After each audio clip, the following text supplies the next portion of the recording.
ये एक परसकून और दिलकश गांव में एक सुबह है जिसमें चारों तरफ हरियाली फैली हुई है भी है और एक चमकता हुआ दरिया बहता है। सूरज की किरणें दरख्तों के पत्तों पर खेल रही हैं और हुआ में ताजगी है। अचानक करीब की मस्जिद से एक धीमी और मीठी आवाज सुनाई दी। ये अजान की आवाज है जो गांव के कोने कोने में गूंज रही है।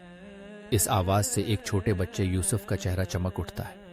वो अपने दोस्तों के साथ दरिया के किनारे खेल रहा है, लेकिन अजान की आवाज सुनकर वो रुक गया। उसकी आंखों में चमक है और वो मुस्कुराहट के साथ अपने दोस्तों की तरफ देखता है। नमाज का वक्त हो गया है, चलो मस्जिद चलते हैं। यूसुफ ने अपने दोस्तों को बुलाया।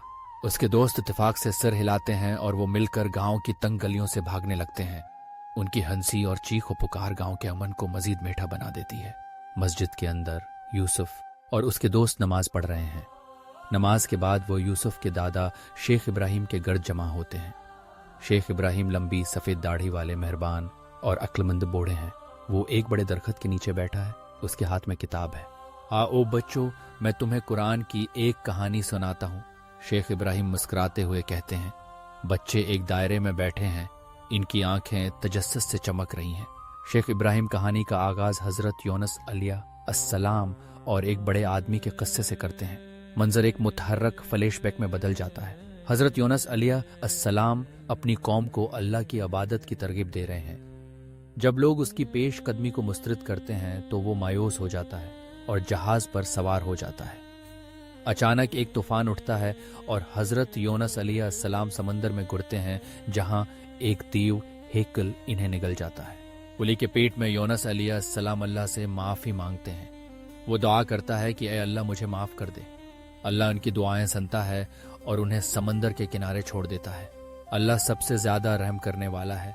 उससे कोई फर्क नहीं पड़ता है कि हम कितनी ही दूर जाएं, जब हम उसकी तरफ लौटते हैं वो हमेशा हमें माफ करने के लिए तैयार रहता है। शेख इब्राहिम की आवाज फ्लैशबैक के दरमियान गूंजती है। अल्लाह सबसे ज्यादा रहम करने वाला है।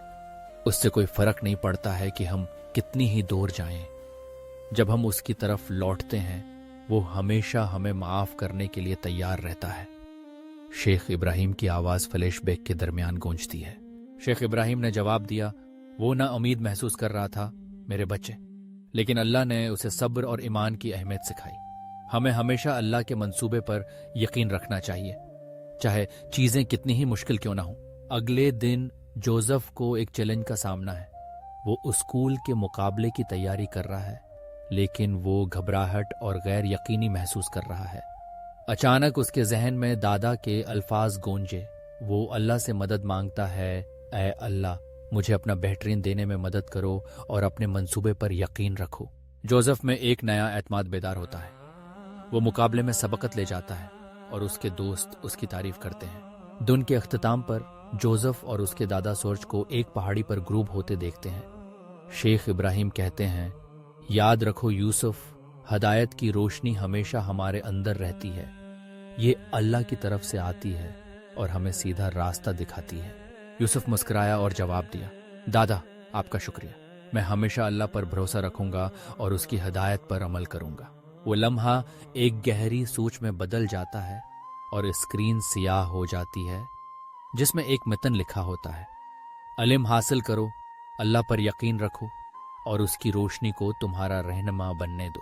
इस कहानी के जरिए जोसेफ ने न सिर्फ एक अहम सबक सीखा, बल्कि अपनी जिंदगी में अल्लाह पर भरोसा करने की ताकत का तजुर्बा भी किया।